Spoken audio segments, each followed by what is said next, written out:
মনের কার্পণ্য সফলতার পথে বাধা। কারো যদি মনে বিন্দুমাত্র কৃপণতা থাকে, বখিলতা থাকে, সেই ব্যক্তি জান্নাতে যেতে পারবে না। আর যাই হোক, এবং সফলতার মাপকাঠির মধ্যে যদি একটি মাপকাঠির কথা বলা হয়, সেটা হলো মন প্রশস্ত করা।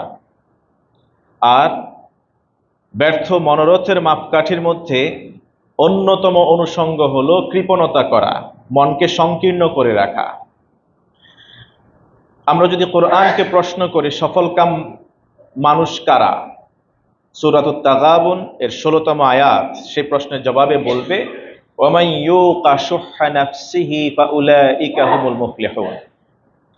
ওয়ামান ইউকা শুহ্হা নাফসিহি ফাউলাইকা হুমুল মুফলিহুন। যে মনের বা যারা মনের কার্পণ্য এটাকে কন্ট্রোল বা নিয়ন্ত্রণ করতে পারবে,